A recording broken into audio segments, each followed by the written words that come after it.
Hello दोस्तों, कैसे हैं आप लोग। और आज हम स्टार्ट कर रहे हैं क्लास 11 की अकाउंटेंसी। और क्लास 11 की अकाउंटेंसी में जो हम चैप्टर स्टार्ट किया है उसका नाम है financial statements of sole proprietorship.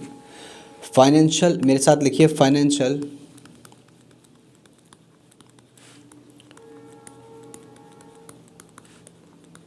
Statements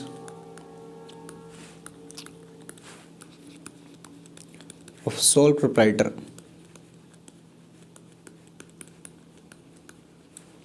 सबसे पहले समझिए सोल का मतलब क्या होता है। इसका मतलब होता है सिंगल, और इस प्रोप्राइटर का मतलब होता है बिजनेसमैन। सबसे पहले हम ये समझेंगे कि इस चैप्टर का मतलब क्या है, ये होता क्या है। देखिए, ये एक बिजनेसमैन है, इसने अपना कोई बिजनेस स्टार्ट किया, वो चल रहा है। तो यहाँ से वो चलता हुआ जा रहा है यहाँ तक, यानी कि 12 महीने पूरे साल के उसने बिज़नेस किया। जो काम करता है वो उसने किया 12 महीने, यानी कि 1 अप्रैल से इसका साल स्टार्ट हुआ और ये 31 मार्च तक गया। आप खुद बताइए, आप नई क्लास में आते हैं और नई क्लास में आने के बाद पूरे साल पढ़ाई करते हैं, फिर आपके एग्ज़ाम होते हैं कि नहीं होते हैं? होते हैं। क्यों होते हैं? ताकि आप पता कर पाएँ कि आप कितने पानी में हैं, आपने कितनी पढ़ाई की है, आप कितना जानते हैं, आप पास होने वाले हैं, फेल होने वाले हैं। वैसे ही ये बिजनेसमैन पूरे साल बिजनेस करने के बाद जब सबसे लास्ट में आता है 31 मार्च में यहाँ, तो कुछ अकाउंट्स मेंटेन करता है। क्यों मेंटेन करता है? क्योंकि ये पता करना चाहता है कि इसके बिजनेस में कितना प्रॉफिट हुआ है, प्रॉफिट कितना हुआ है, या फिर इसकी पोजीशन क्या है, क्या ये आगे बिजनेस को सरवाइव कर पाएगा या नहीं कर पाएगा। दो चीज़ें जानना चाहता है, इसीलिए ये बनाता है फाइनेंशियल स्टेटमेंट्स। इसीलिए आपका चैप्टर का नाम क्या है? Financial statements of sole proprietors. Sole proprietor यानी सिंगल बिजनेसमैन जब अपना फाइनेंशियल स्टेटमेंट बनाता है तो उसी को बोला जाता है financial statement of sole proprietor. अच्छा, ये फाइनेंशियल स्टेटमेंट कौन कौन से होते हैं? फाइनेंशियल स्टेटमेंट, तो सबसे पहले तो आप ये जानिए कि फाइनेंशियल स्टेटमेंट का दूसरा नाम फाइनल अकाउंट्स भी होता है। क्या होता है? Final accounts. अब ये क्या क्या मेंटेन करता है? ये दो चीज़ें मेंटेन करता है। पहली चीज़ का नाम होता है इनकम स्टेटमेंट। क्या होता है? इनकम स्टेटमेंट, यानी कि एक ऐसी स्टेटमेंट तैयार करता है जिससे इसे पता चलता है कि मेरी इनकम कितनी हुई है। और उसके लिए ये दो अकाउंट मेंटेन करता है। एक का नाम तो होता है ट्रेडिंग अकाउंट और दूसरे का नाम होता है profit and loss account. Profit and loss account. और दूसरी चीज़ वो तैयार करता है अदर देन इनकम स्टेटमेंट, वो बनाता है बिजनेस की बैलेंस शीट। ये क्या होता है सब कुछ समझेंगे, चिंता की कोई बात नहीं है। सबसे पहले बनाता है ट्रेडिंग अकाउंट, सीक्वेंस में बनता है। नंबर 1 पहले ये, नंबर 2 ये, फिर नंबर 3 ये। अच्छा, ये दोनों अकाउंट्स है कि नहीं है? हैं, अकाउंट्स हैं, यानी कि इसमें डेबिट भी आएगा और क्रेडिट भी आएगा। लेकिन क्या बैलेंस शीट अकाउंट होता है क्या? नहीं, अकाउंट नहीं होता। क्या होता है? स्टेटमेंट होता है। ओके। दूसरी बात यह है कि जो आपको मैंने ये लिखवाया ट्रेडिंग अकाउंट, इस ट्रेडिंग अकाउंट से पता क्या चलता है?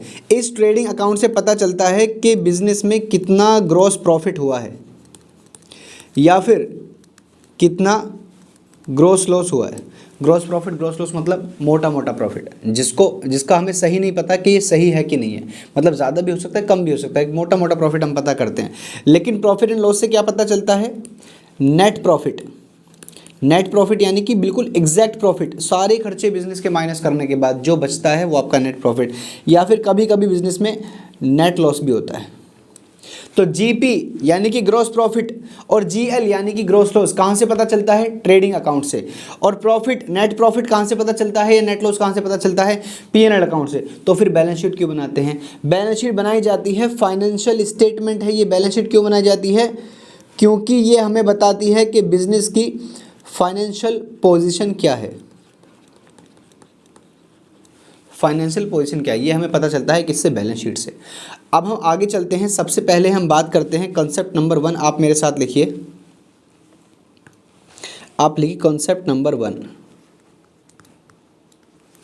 और वहाँ पर लिखिए आप कैलकुलेशन ऑफ ग्रॉस प्रॉफिट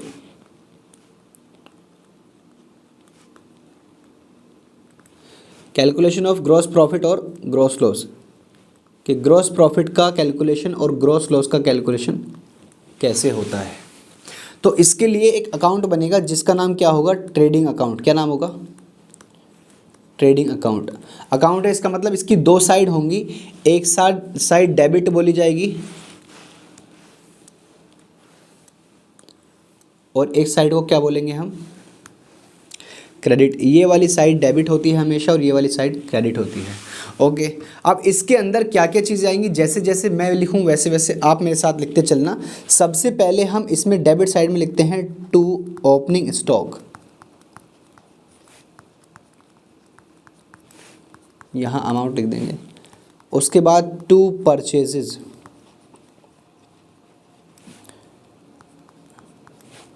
उसमें से माइनस करते हैं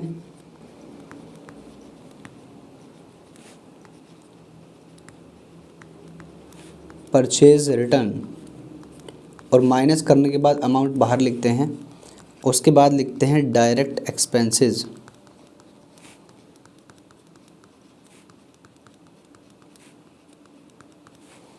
और इसको आप ब्रैकेट कर लीजिए और इस पर स्टार लगा लीजिए। इसकी एक लिस्ट है 10-12 एक्सपेंस की, आपको मैं आगे लिखवाऊंगा। उसके बाद क्रेडिट साइड की बात करें तो आप सबसे पहले लिखते हैं बाय सेल्स इनर कॉलम में, उसमें से माइनस करते हैं sales return, sales return minus करते हैं और लिखते हैं बाहर। उसके बाद नेक्स्ट लिखते हैं बाय क्लोजिंग स्टॉक,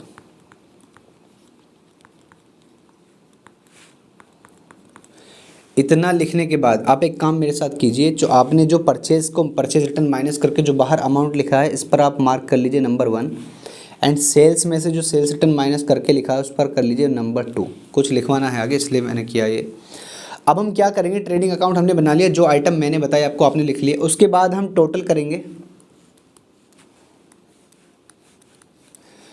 दोनों साइड से टोटल करेंगे, सेम अमाउंट लिखेंगे, फिर बैलेंस बचकर आएगा तो हो सकता है वो बैलेंस इस साइड आए। अगर इस साइड वो बैलेंस आया तो उसको बोला जाएगा ग्रॉस प्रॉफिट। क्या बोला जाएगा, ग्रॉस प्रॉफिट। और ये ट्रांसफर्ड हो जाता है, ट्रांसफर्ड टू, कहाँ ट्रांसफ़र हो जाता है, पीएनएल अकाउंट में। मैंने बोला था ना इसके अकाउंट, इसके बाद एक अकाउंट और बनता है जिसका नाम क्या होता है, प्रॉफिट एंड लॉस अकाउंट, यानी कि पीएनएल अकाउंट। और इधर भी तो बैलेंस बच सकता है, बिल्कुल बच सकता है। इधर बचेगा तो क्या बोला जाएगा, बाय ग्रॉस लॉस। कहाँ ट्रांसफ़र हो जाता है, ट्रांसफ़र टू पीएनएल अकाउंट। तो ये लीजिए आपके सामने मैंने फॉर्मेट बना दिया। ओके, अब आप इसका स्क्रीनशॉट लेने के बाद अब मेरे साथ आगे लिखिए। मैंने ऊपर इधर लिखा है number 1 purchase minus purchase return में, और लिखा है number 2 sales minus sales return में। तो नंबर 1 क्या होता है वो आप लिखिए। नंबर 1 बोला जाता है नेट परचेजेस। क्या बोला जाता है, नेट परचेजेस, यानी कि purchase minus purchase return. For example मैंने माल परचेज़ किया 100 रुपये का और मैंने उसमें से 20 रुपये का वापस कर दिया, तो मेरे पास नेट परचेज यानी कि मैंने टोटल परचेज़ कितनी कर रखी हैं, 80। नेट परचेज़ मेरी कितनी है, 80। टोटल कितनी थी, 100, उसमें से मैंने 20 का वापस किया, तो नेट कितनी है, 80। इसको बोला जाता है नेट परचेज, यानी कि purchase minus purchase return. Number two is net sales. Net sales क्या होता है, sales minus sales return. Okay, sales minus sales return. इतना आपने लिख लिया। जैसे मैंने माल बेचा था 500 रुपये का, उसमें से कुछ माल ख़राब था तो जिसको बेचा था उसने मुझे वापस कर दिया, सेल्स रिटर्न हो गया 100 रुपये का, तो मेरा नेट कितना बिका, 400। इसको बोला जाता है नेट सेल्स। इतना आपने लिख लिया। फिर आगे मैं आपको कुछ पॉइंट्स लिखवा रहा हूँ, वो आप लिखते चलिए, ट्रेडिंग अकाउंट से रिलेटेड पॉइंट्स। पॉइंट नंबर 1 लिखिए, डायरेक्ट एक्सपेंसेस की लिस्ट। ये ऊपर डायरेक्ट एक्सपेंस मैंने लिखवाया। अब उसकी लिस्ट आप लिखिए, डायरेक्ट एक्सपेंस कौन कौन से होते हैं।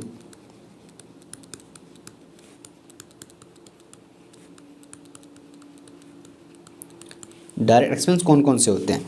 नंबर 1 आप लिखिए कैरेज और फ्रेट। नंबर 2 आप लिखिए कैरेज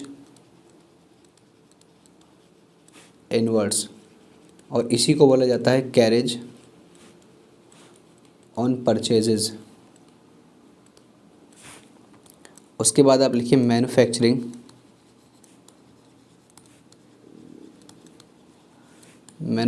एक्सपेंसेस, और उसके बाद आप लिखिए ऑक्ट्रॉय। ऑक्ट्रॉय मतलब tax on raw material.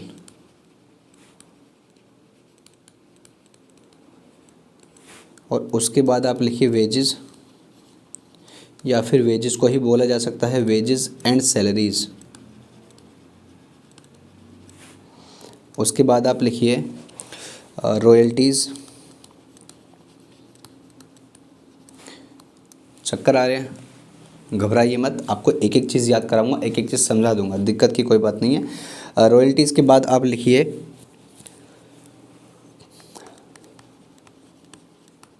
Factory expenses. Factory expenses यानी कि दैट इज़ फ्यूल, फैक्ट्री का रेंट, पावर यानी कि बिजली, और क्या हो सकता है, फैक्ट्री की लाइट्स हो सकती हैं, ऐसे लिखा जा सकता है। और नेक्स्ट लिखिए आप consumable stores.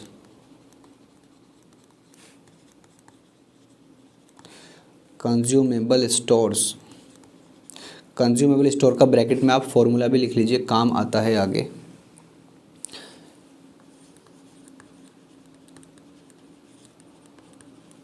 Opening stores plus net purchases minus closing stores, ये लिख लीजिए। अब एक बार समझ लेते हैं हमने क्या किया है। हमने डेबिट, मैंने आपको बोला कि आप लिखिए डायरेक्ट एक्सपेंसेस। डायरेक्ट एक्सपेंसेस क्या होते हैं। डायरेक्ट एक्सपेंसेस उन खर्चों को बोला जाता है जो प्रोडक्ट को बनाने में लग सकता है, यानी कि प्रोडक्ट को मैन्युफैक्चरिंग में जो खर्चा आता है उसको बोला जाता है डायरेक्ट एक्सपेंस। यानी कि मैं एक बिजनेसमैन हूँ और मेरी एक फैक्ट्री है, क्या उस फैक्ट्री में काम चलता है? हाँ, उस फैक्ट्री में काम चलता है। तो क्या उस फैक्ट्री में जो काम करने वाले उनको वेजेस दूंगा? वेजेस यानी कि दिहाड़ी जो सुबह शाम तक काम करने वालों को दी जाती है। क्या उस फैक्ट्री का रेंट जाएगा? क्या उसमें बिजली जलेगी? फ्यूल लगेगा, पावर लगेगा। कभी कभी प्रोडक्ट को बनाने में कैरेज फ्रेट यानी कि किराया भाड़ा, हमने कुछ माल मंगाया बनाने के लिए और उस पर हमने किराया दे दिया, उसको बोला जाता है कैरेज या फिर फ्रेट। उसके बाद carriage inwards, carriage on purchase, यानी हमने माल परचेज किया, उस पर हमने किराया दे दिया रिक्शे वाले को, वो भी क्या है? खर्चा है आपका। मैन्युफैक्चरिंग एक्सपेंसेस, प्रोडक्ट को मैन्युफैक्चर करने में जो खर्चा आ गया वो भी क्या है आपका? ट्रेडिंग में जाएगा, डायरेक्ट एक्सपेंस है। उसके बाद octroi, tax on raw material, जो आपने रॉ मटेरियल मंगा रखा है, यानी कि मेरा छोले भटूरे का बिजनेस है, मैं छोले भटूरे बेचता हूँ, तो छोले भटूरे बनाने के लिए जो मैंने मटेरियल मंगाया है उस पर सरकार ने टैक्स लगा दिया, तो वो भी मेरा खर्चा हो जाएगा, डायरेक्ट एक्सपेंस है। वैसे ही wages and salaries, for example सुबह शाम तक मेरे यहाँ पर कुछ लोग काम करते हैं, छोले भटूरे बनाते हैं, तो छोले भटूरे वो बनाते हैं, काम करते हैं, तो सुबह शाम तक जो काम करते हैं मैं उनको पैसे दे देता हूँ, तो उसी को बोला जाता है वेजेस। और वेजेस एंड सैलरीज। रॉयल्टीज़, कभी कभी प्रोडक्ट फ्री ऑफ कॉस्ट नहीं बनते, यानी कि उनकी पहचान का पैसा देना पड़ जाता है। जैसे कोका कोला कंपनी कोक बनाती है, ड्रिंक बनाती है, क्या उस ड्रिंक को मैं कॉपी कर सकता हूँ? नहीं कर सकता। अगर मुझे बनाना पड़ेगा तो मुझे उनसे परमिशन लेनी पड़ेगी, तो वो मैं कमीशन जो उन्हें दूंगा उसी को मैं रॉयल्टी बोल रहा हूँ। और नेक्स्ट फैक्ट्री एक्सपेंस, क्योंकि मैन्युफैक्चरिंग ऑफिस में तो होगी नहीं, घर में तो होगी नहीं, कहाँ होगी? फैक्ट्री में होगी। तो फैक्ट्री में जो मैन्युफैक्चरिंग की जाएगी तो वहाँ पर फैक्ट्री खर्चा आ सकता है, factory light, factory rent, power, fuel, ये सब कुछ खर्चे आ सकते हैं, मैंने यहाँ पर एग्जांपल में लिखे भी हैं। उसके बाद कंज्यूमेबल स्टोर, और मैं जो छोले भटूरे बना रहा हूँ उसमें मैं नमक, मसाले, ये सब अलग से नहीं लाता, पड़े हुए होते हैं उनमें से यूज़ कर लेता हूँ, तो वो भी तो यूज़ हो रहे हैं ना मैन्युफैक्चरिंग में, तो वो भी हमारा डायरेक्ट एक्सपेंस है। तो ये कुछ आइटम मैंने आपको लिखवा दी, ज़रूरत पड़ी तो आगे फिर लिखवा दूंगा, मतलब बीच में कभी कोई आएगा तो। पॉइंट नंबर 2 लिखिए आप, पॉइंट नंबर 2 में आप लिखिए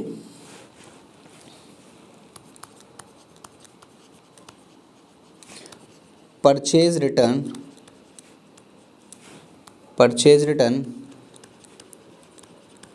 is also known as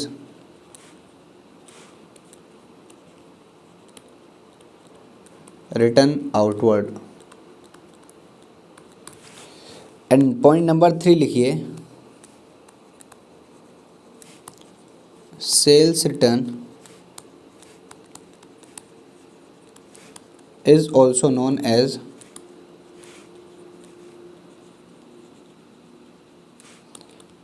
return inward. बात समझ आ गई आपको? बिल्कुल समझ आ गई जी। अब बात यह है कि अगर आप पॉइंट नंबर 4, अगर आपसे क्वेश्चन पूछे कि जर्नल एंट्री बनाइए, जर्नल एंट्री ओके कैसे बनाएंगे, देखिए आपको बता देता हूँ। जो जो आइटम डेबिट साइड में आए हैं एंट्री में, किसके डेबिट साइड में आए हैं? ट्रेडिंग अकाउंट के डेबिट साइड में आए हैं। तो आप उन आइटम की एंट्री बनाने के लिए ट्रेडिंग अकाउंट को डेबिट करेंगे।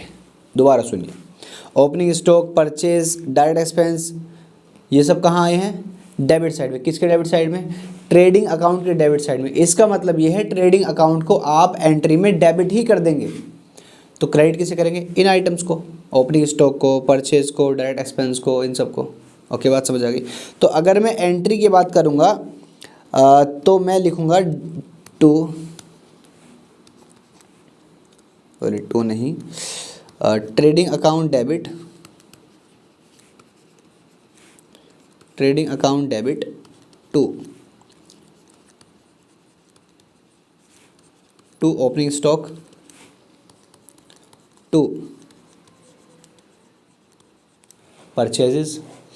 परचेज रिटर्न माइनस करते हैं उसको भी लिखूंगा क्या? नहीं, क्योंकि वो माइनस में है, वो नहीं लिखा जाएगा। लेकिन उसका उल्टा, परचेज रिटर्न का उल्टा यानी सेल्स रिटर्न, सेल्स रिटर्न लिखा जाएगा टू सेल्स रिटर्न, क्योंकि वो क्रेडिट में जाके माइनस हो रहा है, इसका मतलब डेबिट का आइटम है, सेल्स रिटर्न। और टू डायरेक्ट एक्सपेंसेस, कोई भी खर्चा आएगा डायरेक्ट एक्सपेंस वाला वो भी क्रेडिट हो जाएगा एंट्री में, और ट्रेडिंग अकाउंट डेबिट हो जाएगा। ये हो गई आपकी नंबर 1 इस तरीके से। दूसरी बात, ये जो आइटम क्रेडिट साइड आए हैं इनकी भी तो एंट्री बनेगी। इनकी एंट्री कैसे बनेगी? ट्रेडिंग अकाउंट के कौन सी साइड में? क्रेडिट साइड में। इसका मतलब एंट्री में ट्रेडिंग अकाउंट क्रेडिट होगा, तो ये क्या होंगे? डेबिट होंगे। चलिए आपको सेकंड भी बताता हूँ। आप लिखेंगे सेल्स अकाउंट डेबिट, फिर आप लिखेंगे परचेज रिटर्न अकाउंट डेबिट, फिर आप लिखेंगे क्लोजिंग स्टॉक अकाउंट डेबिट। किसके क्रेडिट में? टू ट्रेडिंग अकाउंट को कर देंगे क्रेडिट। ये बन गई आपकी एंट्री। समझ आ गई बात? Okay, well done. तो अब हम सबसे पहले कुछ क्वेश्चंस कर लेते हैं इसके, लेकिन उससे पहले आप पॉइंट 4 हो गए, पॉइंट नंबर 5 भी लिख लीजिए। एडजस्टेड परचेजेस, एडजस्टेड परचेजेस, उसका फॉर्मूला लिखिए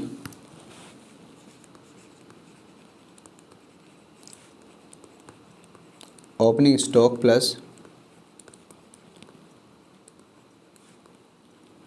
net purchase minus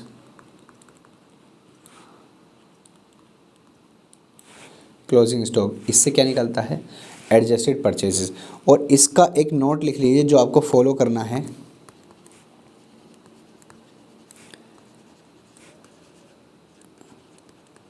When we debit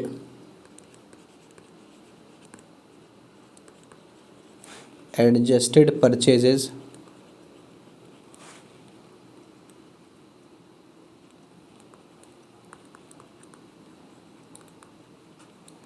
in trading account, when we debit adjusted purchases in trading account, then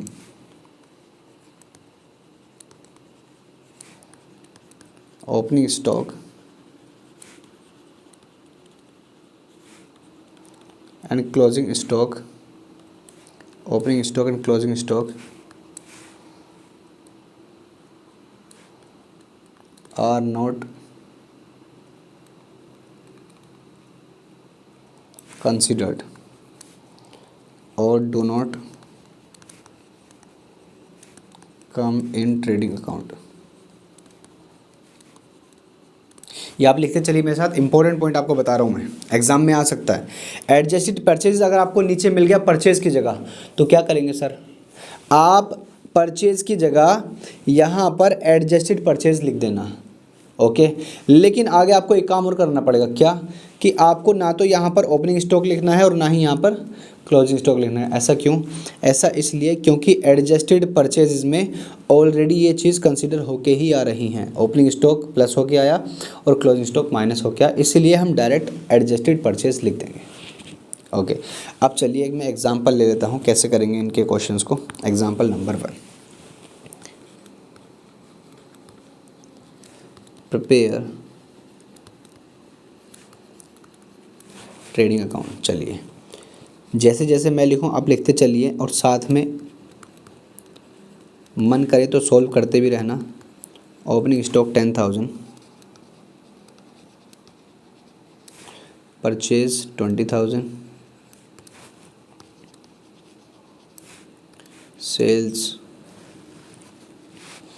sales लिखिए आप 30,000,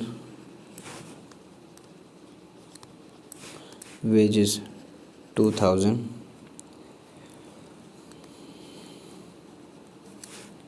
सैलरी 5,000 एंड आगे लिखिए आप purchase return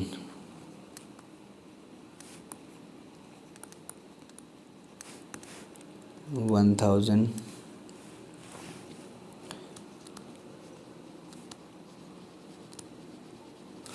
sales return 2,000। Okay, and उसके बाद आप लिखिए क्लोजिंग स्टॉक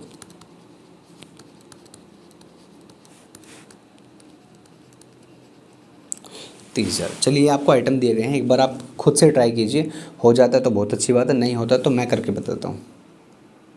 चलिए आप क्या काम करेंगे, आपके सामने आइटम लिखे हुए हैं, आप तुरंत एक फॉर्मेट बनाएंगे जिसका नाम क्या होगा, ट्रेडिंग अकाउंट। लीजिए मैंने बना लिया ट्रेडिंग अकाउंट। ट्रेडिंग अकाउंट ये डेबिट साइड, ये क्रेडिट साइड। सबसे पहले ओपनिंग स्टॉक लिखते हैं।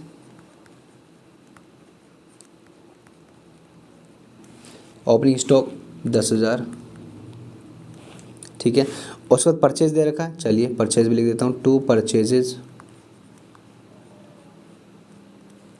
परचेज कितना है 20,000, तो इनर कॉलम में लिखूँगा। उसके बाद परचेज रिटर्न है क्या कहीं, ये रहा, तो आप इसमें से माइनस कर देंगे परचेज रिटर्न 1,000, माइनस करने के बाद बाहर आ जाएगा 19,000। ओके, उसके बाद वेजेस भी इधर आ जाएगा, 2 वेजेस है 2,000 रुपीज़। सैलरी, क्या मैंने आपको सैलरी लिखवाई? नहीं, ट्रेडिंग अकाउंट में सैलरी नहीं आती है, वेजेस आती हैं, बट वेजेस आती हैं लेकिन सैलरी नहीं आती है। सैलरी के बाद परचेज रिटर्न कर लिया, सेल्स रिटर्न अभी नहीं किया, क्लोजिंग स्टॉक, ये आइटम हमारे इधर के हो गए। अब हमें क्या काम करना है, क्रेडिट साइड में लिखना है सबसे पहले बाय सेल्स। सेल्स कितनी है 30,000, इनर कॉलम में लिखना पड़ेगा 30K लिख देता हूँ मैं।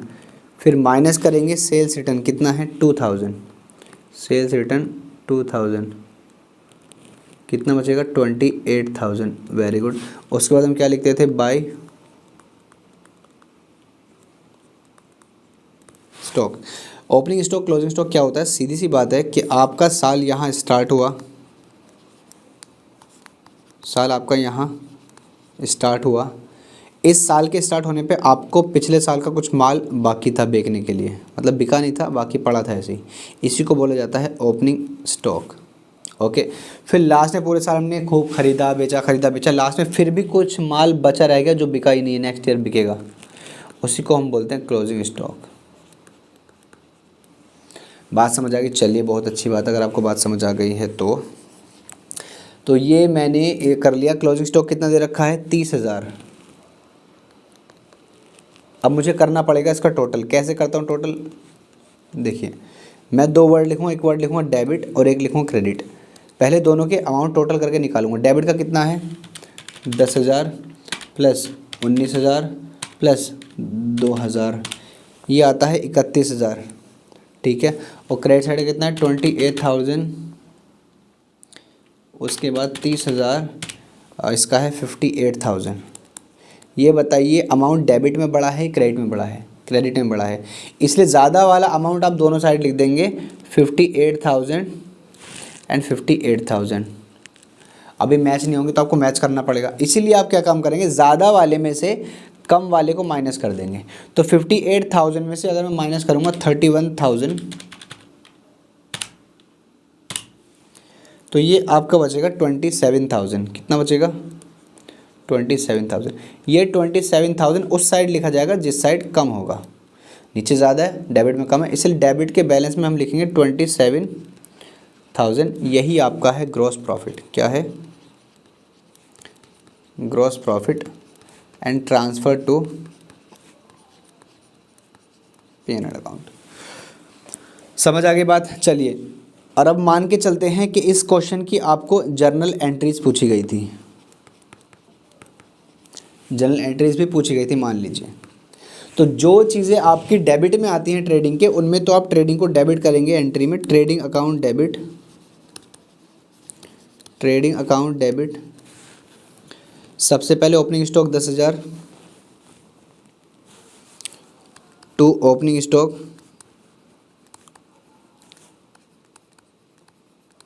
ओपनिंग स्टॉक कितना है 10,000, ठीक है। और उसके बाद आपको परचेज दे रखा है, क्या दे रखा है, तो उसी के नीचे आप लिखेंगे टू परचेजेज। परचेज आपको दे रखी हैं 20,000 की, तो मैंने यहाँ पर लिखा 20,000। अब नीचे माइनस कर रखा है परचेज रिटर्न, तो क्या आप यहाँ परचेज रिटर्न लिखेंगे? नहीं, आप इसका उल्टा लिखेंगे। उल्टा क्या है सेल्स रिटर्न। देखो सेल्स रिटर्न है क्या, इधर है 2,000 का क्रेडिट साइड में, तो यहाँ पर हम लिखेंगे टू सेल्स रिटर्न 2,000। यहाँ तक समझ आ रहा है? ओके, इसके बाद अब बचा वेजेस, तो वेजेस को भी आप लिखेंगे टू वेजेस। वेजेस कितना है, वेजेस है 2,000, तो 10 और 20 30 और 2 32 और 2 34, तो आप ट्रेडिंग अकाउंट में लिखेंगे 34,000। बात समझ आ गई? Okay very good. अच्छा, नेक्स्ट एंट्री तो डेबिट साइड वालों की थी, अब क्रेडिट साइड वालों की बनेगी। क्रेडिट साइड वालों में नंबर 1 एंट्री एंड नंबर 2 की अगर बात करें तो सबसे पहले हम लिख देंगे टू ट्रेडिंग, क्योंकि क्रेडिट होगा ना इस बार, क्रेडिट वालों की पता कर रहे हैं, तो टू ट्रेडिंग अकाउंट। क्या क्या क्रेडिट हो रहा है, सेल्स क्रेडिट हो रही है। चलिए सबसे पहले मैं लिखता हूँ sales account debit, sales account debit कितना है 30,000, मैंने यहाँ लिखा 30,000। फिर कुछ चीज़ें माइनस हो रही हैं, क्या sales return, but sales return नहीं लिखेंगे, इसका उल्टा, इसका उल्टा क्या परचेज रिटर्न। देखो कहाँ पर है, ये रहा, कितना है 1,000, तो यहाँ पर आप लिखेंगे परचेज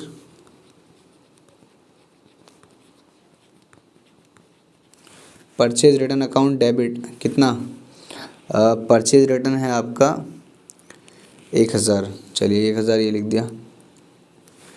इसके बाद और कुछ है क्या? हाँ, क्लोजिंग स्टॉक बचा है, तो क्लोजिंग स्टॉक को भी आप क्रेडिट कर दोगे इस अकाउंट में।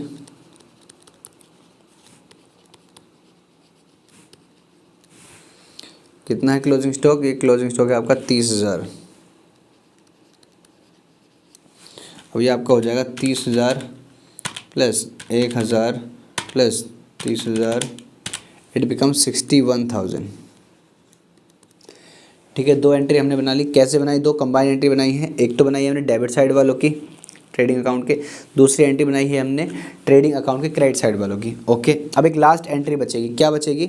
कि आपका प्रॉफिट भी तो ट्रांसफ़र होगा, ये वाला 27,000 ग्रॉस प्रॉफिट ट्रांसफ़र होगा। कौन से अकाउंट में ट्रांसफ़र होगा? P&L में। तो अगर आपका ग्रॉस प्रॉफिट आता है वो कौन साइड आया है? ट्रेडिंग के डेबिट साइड। इसीलिए आप जो एंट्री बनाएंगे ट्रेडिंग अकाउंट को कर देंगे डेबिट, ट्रेडिंग अकाउंट को क्या कर देंगे?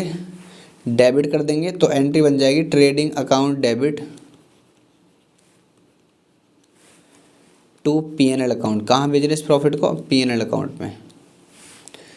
ओके, यहाँ तक आपको बात समझ आ गई है। अब इसके आगे हम चलते हैं।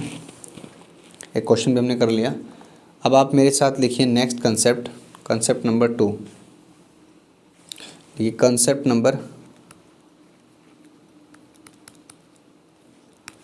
उसमें आप लिखिए calculation, calculation of net profit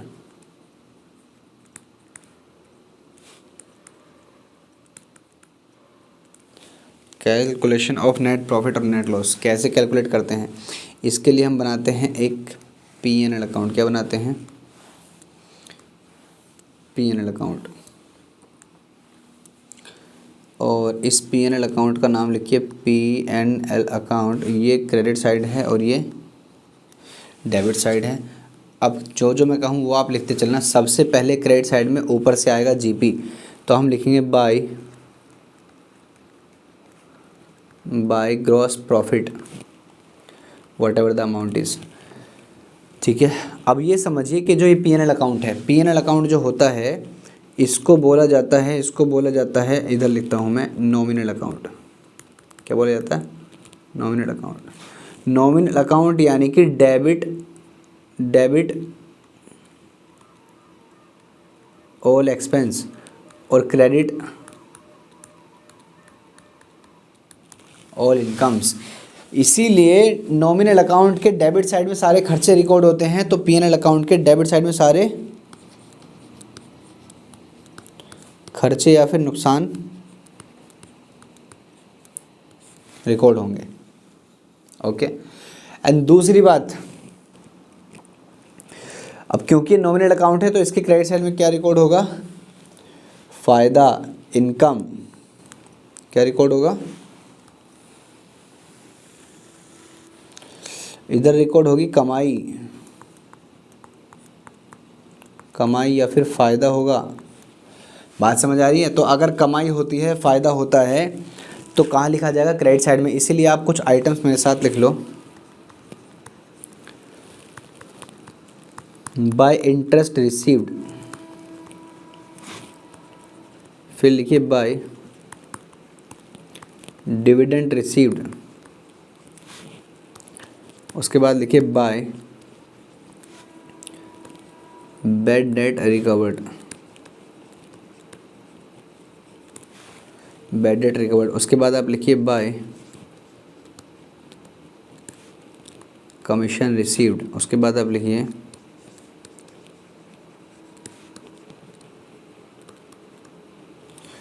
by commission received, bye interest received, interest received, और उसके बाद लिखिए बाय, चलिए और आगे लिखिए फिर भी bye other income, bye other income. अब ये आप कुछ आइटम्स यहाँ पर लिख लेंगे, यही आपकी इनकम है घूम फिर करके,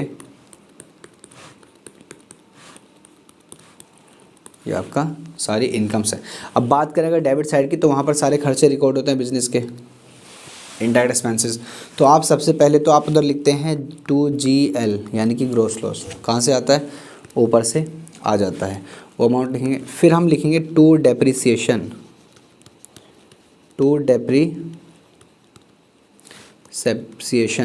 उसके बाद आप लिखेंगे टू बैड डेट,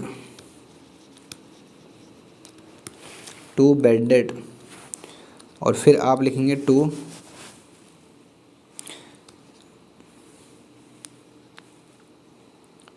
और इधर आप एक चीज़ रह गई है, वो लिख लीजिए bye profit on sale of asset. कोई एसेट हमने बेच दी, उस पर प्रॉफिट हो गया, profit on sale of asset भी आपकी इनकम है। एंड इधर आप बैड डेट के नीचे लिखिए टू सेल ऑफ एसेट, इधर आप लिखिए to loss on sale of asset. ठीक है, फिर आपने इंटरेस्ट पे किया तो to interest paid, to rent paid, to commission,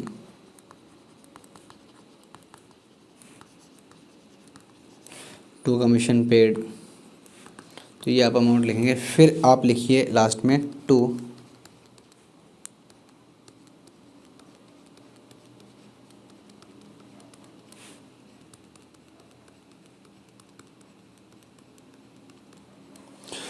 indirect expenses. अब इनडायरेक्ट एक्सपेंसेस को आप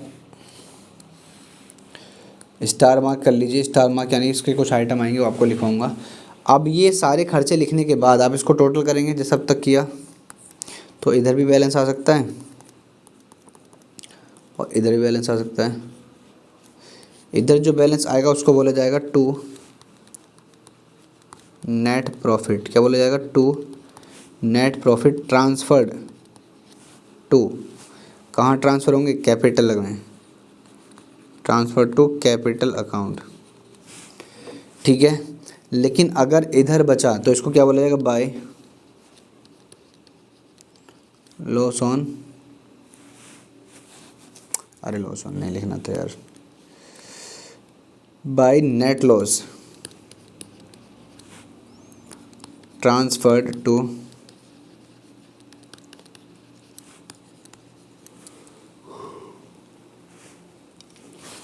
bye other income by profit on sale of asset, और ये सब हमने लिख दिया।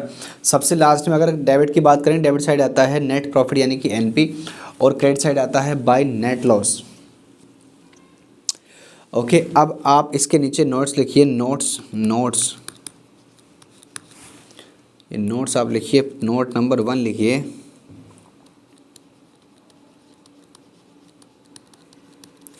Indirect expenses. इनडायरेक्ट एक्सपेंसेस कौन कौन से होते हैं लिखिए मेरे साथ।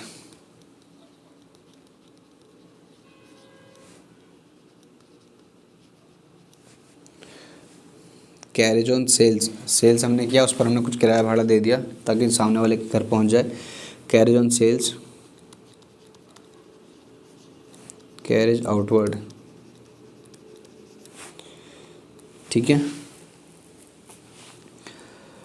और कैरेज ऑन सेल हो गया, कैरेज आउटवर्ड हो गया। उसके बाद लिखिए ट्रेडिंग एक्सपेंसेस। ये वाला ट्रेडिंग नहीं जो हमने अभी तक पढ़ा है, ट्रेडिंग अकाउंट वो नहीं है। ट्रेडिंग एक्सपेंस यानी बिजनेस को कोई प्रोडक्ट बेच रहे हैं, बेचने के लिए जो हमने एडवर्टीजमेंट वगैरह कराया होगा वो उस खर्चे को बोला जाता है ट्रेडिंग एक्सपेंसेस। ऊपर क्या था? Manufacturing expenses. ये ट्रेडिंग का वर्ड समझ करके ट्रेडिंग अकाउंट में मत डाल देना, ये P&L अकाउंट का पार्ट है ट्रेडिंग एक्सपेंसेस। बात समझ आ गई इतनी? ओके, इनडायरेक्ट एक्सपेंस में आपने carriage on sales, carriage outward, trading expenses, तो ये कुछ खर्चे हैं आपके जो आपके इनडायरेक्ट एक्सपेंस है। और भी हो सकते हैं, काफ़ी सारे हैं वैसे तो। जैसे सैलरी हो गई, सैलरी यानी कि सैलरी एंड वेजेस भी लिखा आ सकता है। चलिए, उसके बाद सैलरी वेजेस के बाद और कोई खर्चा? यस, रेंट का खर्चा, रेंट पेड, इंटरेस्ट पेड, उसके बाद इंटरेस्ट पेड भी हो सकता है, कमीशन पेड भी हो सकता है, कमीशन पेड। और क्या हो सकता है? Rent paid, interest paid, commission paid. हाँ, ये आपके मोस्ट प्रोबेबली ये खर्चे हो सकते हैं। आगे और लिख लीजिए डेप्रिसिएशन, प्रोविज़न, सॉरी डेप्रिसिएशन, ये खर्चा भी। और या फिर जनरल एक्सपेंसेस, मतलब जो नॉर्मली खर्चा होता रहता है उसको बोलते हैं जनरल एक्सपेंसेस, वो भी लिखना पड़ेगा।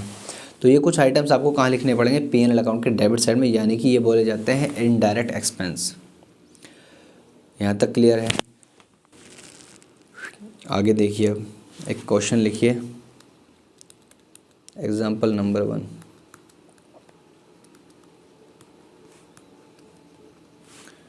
प्रिपेयर P&L अकाउंट, और अब आपको कुछ आइटम्स दे रखे हैं। ओपनिंग स्टॉक 10,000,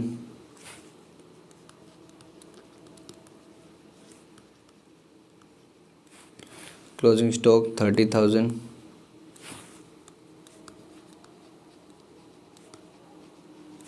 परचेज 20,000, और उसके बाद आप लिखिए सैलरी 1000, उसके बाद वेजेस 500, और रिपेयर वगैरह कोई चीज़ करवा रहे हैं तो वो भी क्या है, रेवेन्यू एक्सपेंडिचर है। रिपेयर में भी 1500 रुपये आ गए। P&L अकाउंट आप बनाएंगे तो फॉर्मेट क्या होगा, यही होगा जो है ये आपका P&L अकाउंट का फॉर्मेट। सबसे पहले आप जीपी या जीएल लिखेंगे तो जीपी किधर लिखेंगे, इधर बाई जीपी कितना है 12,000, ये रहा, ठीक है।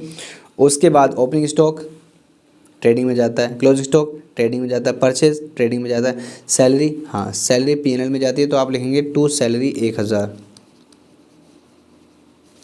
To salary 1000। उसके बाद सैलरी के बाद वेजेस ट्रेडिंग में जाता है, रिपेयर्स, हाँ रिपेयर आएगा 1500 तो आप लिखेंगे टू रिपेयर्स, टू रिपेयर्स 1500। उसके बाद सेल्स ट्रेडिंग में जाता है। बस यही आपको करना था छोटा सा। टोटल किया आपने, इधर आपने लिखा 12,000, इधर भी आपने लिखा 12,000, और 12,000 में से आपने माइनस किया 1,000, फिर माइनस किया 1500, और इधर आ गया आपका 9,500। इसको बोला जाएगा टू नेट प्रॉफिट, और ये कहाँ ट्रांसफ़र हो जाएगा, टू कैपिटल अकाउंट। तो आपको समझ आ गया कि हमें P&L अकाउंट जो बनाना है वो कैसे बनाना है, ठीक है। ये आप स्क्रीनशॉट लेकर आप अपने नोटबुक में लिख सकते हैं। Okay done. अब हम चलते हैं आगे एक नए स्टेटमेंट पे, कॉन्सेप्ट नंबर 3, कॉन्सेप्ट नंबर 3, जिसका नाम क्या है, बैलेंस शीट। क्या नाम है, बैलेंस शीट। और आप लिखते हैं बैलेंस शीट एज एट, और जो भी आपकी डेट होगी 31 मार्च 2018, ऐसे आप लिखेंगे। फिर आप एक ऐसे बनाएंगे फॉर्मेट,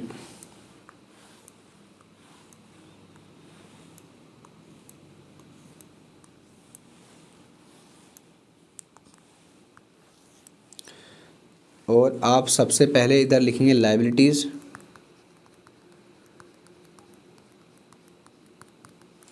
और इधर आप लिखेंगे एसेट्स, ठीक है। लायबिलिटीज़ में सबसे पहले आप जैसे जैसे मैं लिखूं वैसे वैसे लिखते चलना। आप सबसे पहले इधर लिखते हैं, सबसे पहले आप लिखते हैं कैपिटल इनर कॉलम में, उसमें से आप लेस करते हैं ड्राइंग्स, माइनस, उसमें फिर प्लस करते हैं आप नेट प्रॉफिट, जो अभी कहाँ से निकल कर आया था, P&L अकाउंट से। उस प्रॉफिट को आप ऐड कर लेते हैं। फिर आप माइनस करते हैं नेट लॉसेस, अगर नेट लॉस आता है नेट प्रॉफिट की जगह, ठीक है। ये हमने माइनस कर दिया। फिर जो टोटल आता है उसको हम बाहर लिख देते हैं। इतनी बात समझ आ गई। चलिए उसके बाद आप लिखते हैं लायबिलिटीज़। लायबिलिटी क्या होती है, वो पैसा जो अभी देना बाकी है। वो क्या क्या हो सकता है, जैसे आपका हो सकता है बैंक लोन, या फिर हो सकता है bank overdraft,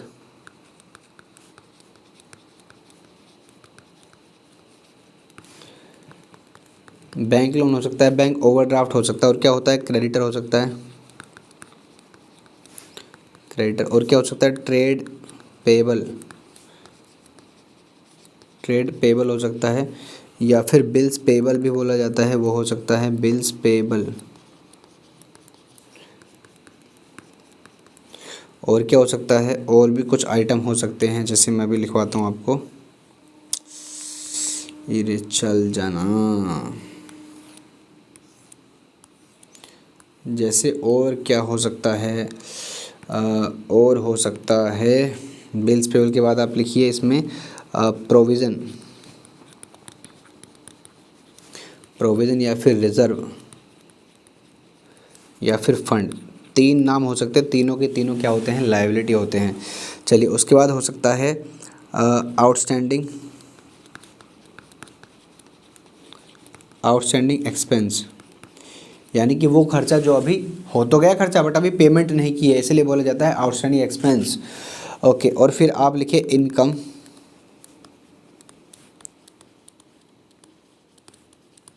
income received in advance, ठीक है, ये कुछ आइटम आपको मिल सकते हैं कैपिटल की लायबिलिटी साइड में बैलेंस शीट की। अब एसेट्स की बात करें, एसेट्स में क्या क्या आता है। सबसे पहले आप लिखेंगे बिल्डिंग, फिर आप लिखेंगे लैंड, ज़मीन, फिर आप लिखेंगे प्लांट एंड इक्विपमेंट, फिर आप लिखेंगे मशीनरी, उसके बाद आप लिखेंगे डेटर, और उस डेटर से माइनस होता है प्रोविज़न,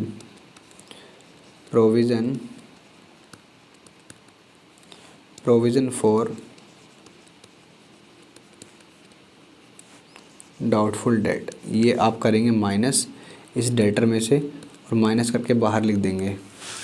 ओके, उसके बाद और क्या हो सकता है, और हो सकता है इन्वेस्टमेंट, मतलब कहीं पर हमने पैसा लगा दिया, उसी को बोला जाता है इन्वेस्टमेंट। क्या वो एसेट है? बिल्कुल है।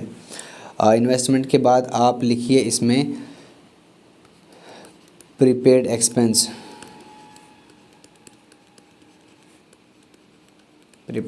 दूसरा लिखिए एक्रूड इनकम, यानी वो इनकम जो अभी मिली नहीं है, मिलेगी, तो एसेट ही है ना। ओके, ये लिखिए आप। उसके बाद आप लिखिए गुडविल या फिर पेटेंट या फिर ट्रेडमार्क। ठीक, उसके बाद आप लिखिए फर्नीचर,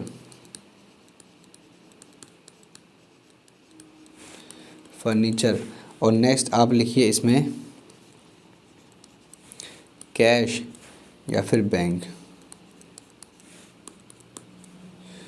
बस अब आप लास्ट में इस बैलेंस शीट को करेंगे टोटल, और टोटल करेंगे तो आपका कोई बैलेंस नहीं बचेगा, ना लायबिलिटी साइड में ना एसेट साइड में। अगर ये मैच हो जाती है, इसका मतलब आपने क्वेश्चन कर लिया, आपका क्वेश्चन हो गया। चलिए इसका भी एक एग्जांपल कर लेते हैं। एग्जांपल नंबर 1, मेरे साथ लिखिए amount.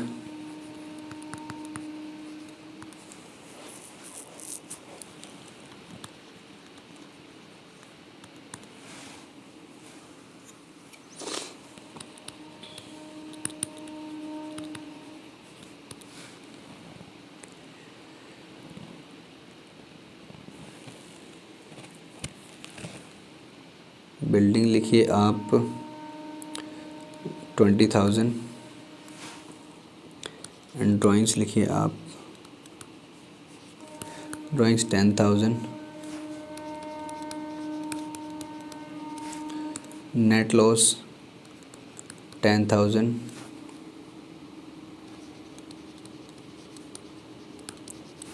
Goodwill account debit, goodwill कितना लिखिए आप, गुडविल लिख लीजिए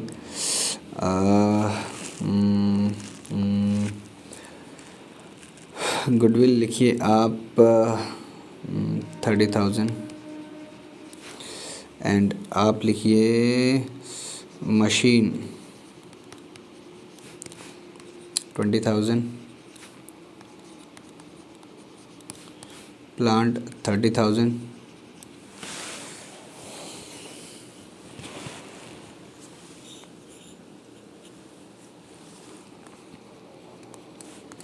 कैश 1,00,000,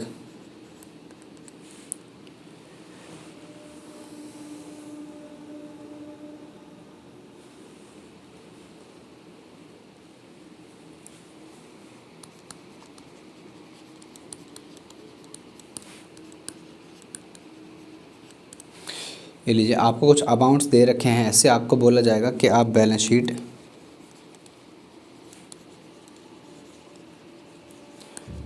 प्रिपेयर बैलेंस शीट बनाइए। चलिए मैं आपके सामने यहीं पर कर देता हूँ। ये मैं बनाता हूँ बैलेंस शीट का फॉर्मेट, और बैलेंस शीट के फॉर्मेट में मैंने आपसे बोला कि बैलेंस शीट के फॉर्मेट में और डेबिट क्रेडिट नहीं होता है, क्योंकि वो एक स्टेटमेंट है। तो यहाँ पर आप लिखते हैं लायबिलिटीज़, और इधर आप लिखते हैं एसेट्स। सबसे पहले आप लिखते हैं कैपिटल चेक करो कितनी है, कैपिटल कितनी है 1,00,000, तो मैं इनर कॉलम में लिखूँगा 1,00,000। उसमें से माइनस करते हैं ड्राइंग देखकर बताइए कितनी है। ड्राइंग दे रखी हैं, ये रही 10,000, तो 10,000 माइनस करेंगे। उसके बाद नेट प्रॉफिट नेट लॉस है कि नेट लॉस दे रखा है 10,000 का, तो वो भी क्या हो जाएगा माइनस NL 10,000। तो बाहर कितना बचेगा 80,000। ओके, और देखिए लाइबिलिटी है क्या कोई? Building, drawing, net loss, goodwill asset होती है, machine asset, plant asset, cash asset, bank loan. तो आप उसके नीचे लिखेंगे बैंक लोन 1,20,000। ठीक है। उसके बाद अब आप एसेट्स देखकर लिखेंगे, कैपिटल एसेट नहीं होती है, बिल्डिंग एसेट होती है, तो आप लिखेंगे building building building building building building आपने लिख ली 1,00,000 रुपये की। कितने की है? बिल्डिंग तो कुल 20,000 की है, बहुत सस्ती है। उसके बाद ड्राइंग आपने कर लिया, नेट लॉस आपने कर लिया, गुडविल 30,000। गुडविल आप लिखेंगे 30,000। और गुडविल के बाद आप लिखिए मशीन, मशीन भी आपकी एसेट होती है, मशीन है 20,000। मशीन के बाद है प्लांट 30,000, प्लांट 30,000। प्लांट के बाद कैश 1,00,000। बस अब आप बैलेंस शीट को टोटल करिए ज़रा। 20,000 प्लस 30,000 प्लस 20,000 प्लस 30,000 प्लस 1,00,000। इधर आ गया आपका 2,00,000 और इधर भी आपका क्या आ गया 80 प्लस 1 20 2,00,000। तो ये अब मैंने आपको बता दिया कि बैलेंस शीट कैसे बनती है, क्या क्या आइटम लिखे जाते हैं। चिंता मत करिए, आइटम्स का आप स्क्रीनशॉट ले लेना और प्रैक्टिस करते करते जब करेंगे प्रैक्टिस तो धीरे धीरे उनको सीख लेंगे। ओके, अब लास्ट में कुछ फॉर्मूले आपको लिखवा देता हूँ इस चैप्टर में जो आपको काम आने वाले हैं। तो बड़ा बड़ा लिख लिए फॉर्मूले। नंबर 1 फॉर्मूला आप लिखिए, नंबर 1 फॉर्मूला आप लिखिए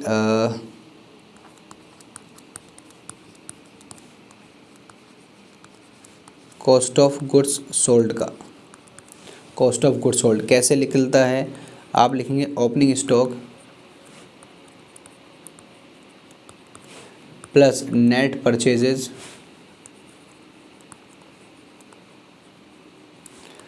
plus direct expense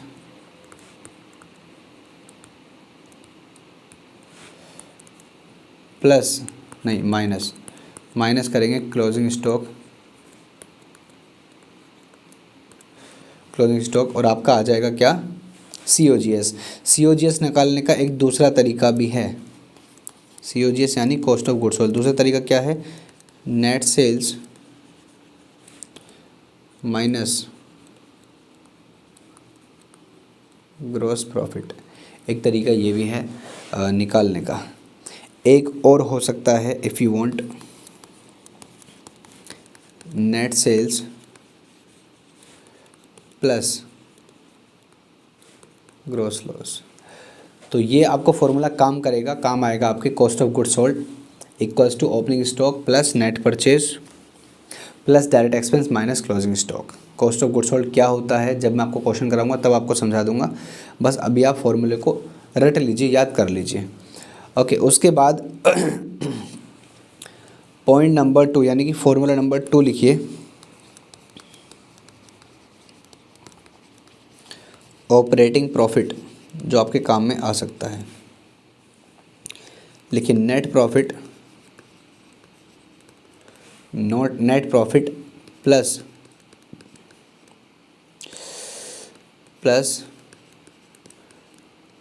non operating expenses minus non operating income.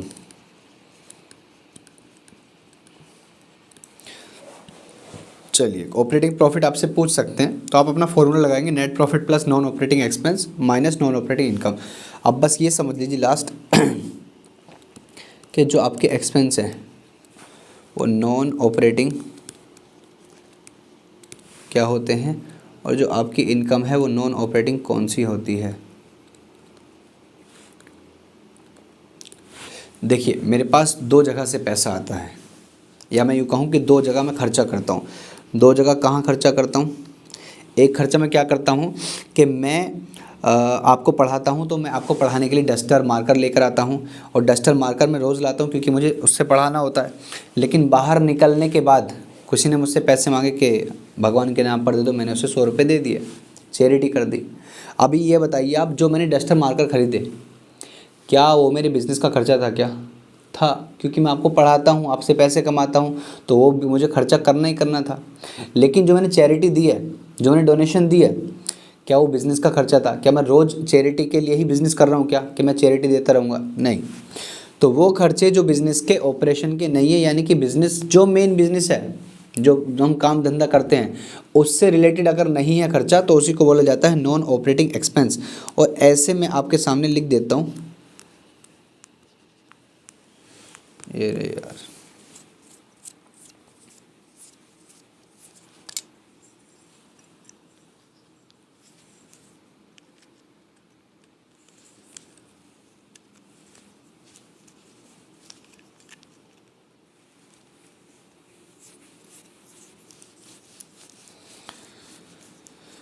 तो आप लिख लीजिए नॉन ऑपरेटिंग एक्सपेंस नंबर 1,